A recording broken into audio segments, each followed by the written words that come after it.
Hello everybody, this is Racing Kanana Nate, also known as David. So this is the commentary I've been wanting to make for about 2 weeks or so. No, probably about a week. So as you can see here, I'm displaying back here. I'm a really big fan of the game The Last of Us. I've got the avatar, I've got a couple of the themes. I've downloaded the videos just to watch them once I finished the game, like the trailers and stuff, just because I wanted to watch more of it. So I have beaten the game once. Then I watched a whole walkthrough of it by PewDiePie on YouTube. That took about 15 hours, but that was a great walkthrough. He's so entertaining. And then after that, I started playing it again, and now I'm about 80% through. So I'm probably just going to keep playing it through over and over again because it is so much fun. I'm sure all of you have heard of the game The Last of Us. If you haven't, definitely once you're done with my video, go look up tons of other videos about it. There's trailers, there's reviews, there's gameplay, there's walkthroughs. Like, pretty much everything you hear from everyone will say that it's a great game. This is not a review of the game, but if I had to rate it, I would give it 9 out of 10 stars. And a lot of people are saying 10 out of 10 because the graphics are amazing, right? Amazing graphics, beautiful environment. Like, it looks almost better than real life, I want to say. The scary parts are really scary. The happy parts are really happy. The sad parts are really sad, right? My favorite part of the game, pretty much, is the characters. Joel is the main guy. Actually, I guess if I'm giving this commentary, you guys probably have already seen it, or probably already know about the game because you wouldn't be watching me talking about the ending. Whatever. I'll just explain a little bit. So Joel's the main character. I want to say he's in like his 40s or his 50s. Probably his 50s. Yeah, because he's probably about 30-ish. When the whole deal went down. So Joel and his partner, they go and find this 14-year-old girl named Ellie, who they have to transport to the Fireflies, and then his partner ends up dying. It's really sad. And so Ellie, now he's stuck with Ellie, and he has to bring her to the Fireflies, which are like the rebels, kind of. So it's because she's immune to the whole virus, the whole infected thing.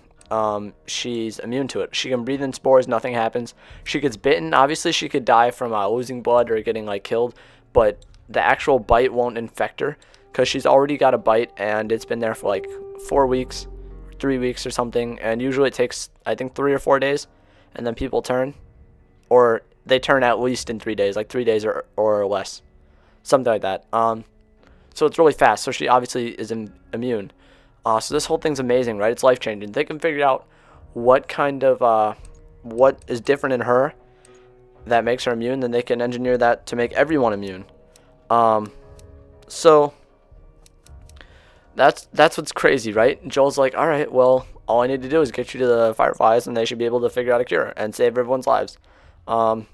So you play through the game learning to really, really like Joel and really like Ellie even more, right? Joel's a cool character, but I'd say I don't really like him that much, especially compared to Ellie, right? Ellie is awesome.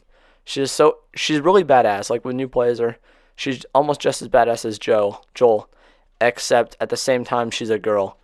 And I don't know, her comments are really funny. The whole time they're talking between each other, which I find really fun because sometimes games like this, zombie survival games, you think they're kind of lonely and scary, and it is at some parts, but most of the time they're talking to kind of not make you feel as alone, I guess. It feels like you're in the game with them, and the three of you are traveling through this wasteland or whatever, trying to do whatever objective. I don't know. What I'm trying to say is it feels like you're really there, right? It feels like you're a group of 3 friends and you're one of them. It's crazy. It's an amazing game.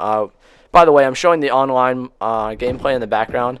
This is my first game on this account, so I didn't have any really good weapons unlocked, so I don't do that great, but I'm just kind of showing you what it's like.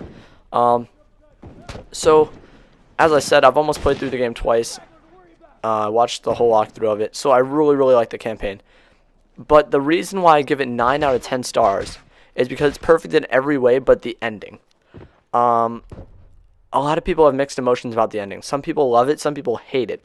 I wouldn't say I hate it. I wouldn't say it was horrible, right? Because they said the original ending was that Joel and Ellie would just drive off into the sunset and everything would be okay. They get everything fixed. In my opinion, that would be a better ending. But then again, if you think of the world of The Last of Us, that's not what you would expect. Or I mean, that's what you would expect. No, that seems like too perfect of a movie ending, right? And if anything, if there's anything about this world, it's perfect is not one of them, right? It shows you all the what's the word? Not brute, like all the what's primitive, all the primitive violence, primitive brutality. I don't know, something like that. Like it shows, this game really shows how bad the world really is. What I'm trying to say is, it's like this game doesn't hold anything back, right? They show you killing people brutally. They show zombies killing people, or infected, sorry. It feels like the ending just couldn't be them living happily ever after, because that's not how it should work out. And that's not how it works out.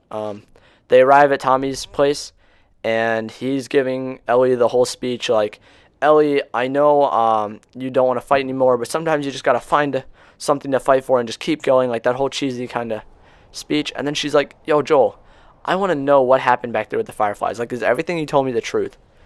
And she's like, swear it. Like, swear to me. Looking at him with those big eyes. Swear to me, Joel. That's what happened. And he just looks right at her. He's like, I swear. And then it plays the music, and her face, she's like getting all these emotions going through her face. And you can tell she doesn't believe him. Like, they both know that he's lying. And then she's just like, okay. Like, really upset, kind of okay. And then the game ends, and the freaking credits roll. And, oh my god, I wouldn't say it's a bad ending. Like, it's a good ending for the game.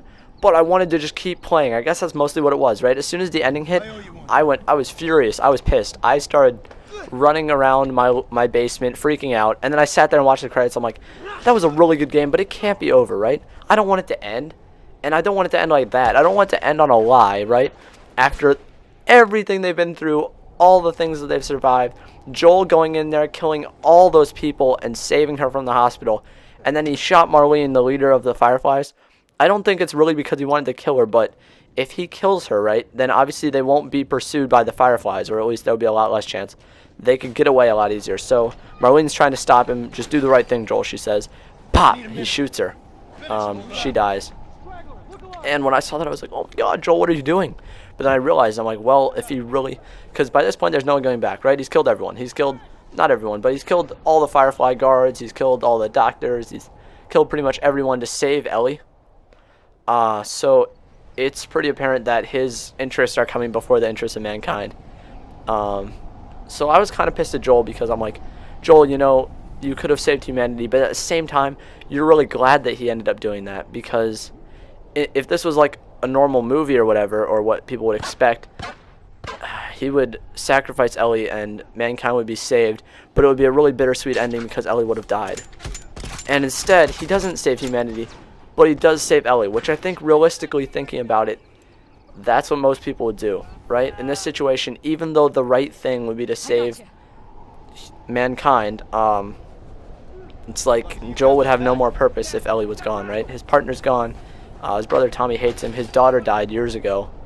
And now if he gave up Ellie too, he'd be done, right? And he doesn't want to quit. He wants to keep, he wants to raise Ellie, right? Kind of like a second daughter deal is what I'm getting from this. And she thinks of him as a father, so it's great. It's a great game. But that really pissed me off. And then I end up not being as mad about it later, because I went through and on my, when I played through again, I found some of those little recorder things where they talk into them. What's it called? I don't know what it's called. The little voice recorder things, and you can listen to what like scientists are saying and stuff in the last hospital level. So I picked one up from the scientist, and he's talking and talking, and it says that they found at least a dozen other immune patients. So people like Ellie, like she wasn't the only one, like Joel told her. There are at least a dozen other ones, and they tried to get the virus or whatever, the mold, you know what I'm trying to say, the infection. They tried to get it out of all their brains to make a vaccine also, and it didn't work for any of them. They all died, and the vaccine didn't work.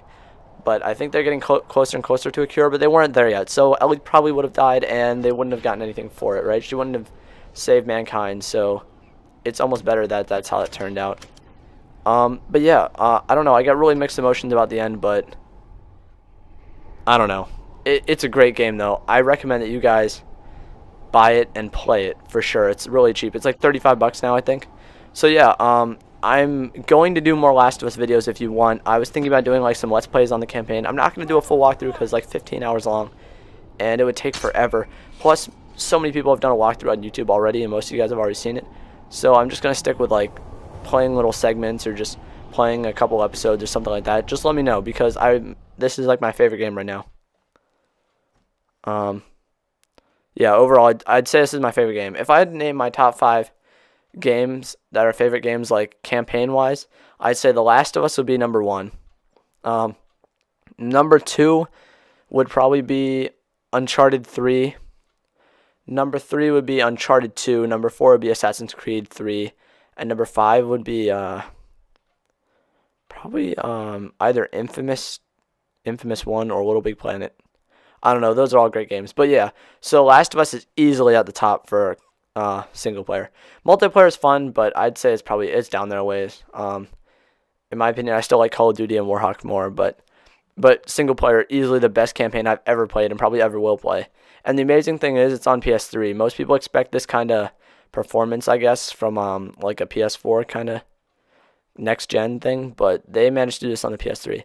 But yeah, I'm a huge fan of The Last of Us. I've ordered the Left Behind DLC, which is a little story that tells all about Ellie's life before she met Joel with her friend Riley, who got bit and all that stuff. So that's going to be really fun. It's like a little, I pre-ordered it. It comes out early 2014, I think they said. It's like a prequel, so like a sequel, but from before. Yeah, that's it. I was going to pick up the statue and other like collector's things online, but they're a lot of money now. The statue's like $500, so that's not going to happen. But I put it in my wish list in case my dad wants to buy me the different collector's editions and stuff. That'd be cool. But I'm probably going to pick up the comics, just read up on it, get as much more of the story as I can, and I'm going to keep playing it. So yeah. I'm working on Dave the Slave episode 4 and a lot of other stuff. I've got some Uncharted 2 videos I've had sitting around for a couple weeks I need to edit. So yeah, comment below, you guys. Oh, by the way, I did some research, but I can't really figure it out if they're just rumors or not, if they're thinking about making a Last of Us 2. So if you guys could hit up Google and try to find out for me and maybe comment on the video, letting me know if you think they're going to make a Last of Us 2 or not, because I really hope they will someday, but I don't know. Yeah, that'd be really nice if you guys could do that for me. Yeah, thank you guys for watching. Sorry this video ran on so long, but I'll catch you next video. All right, bye.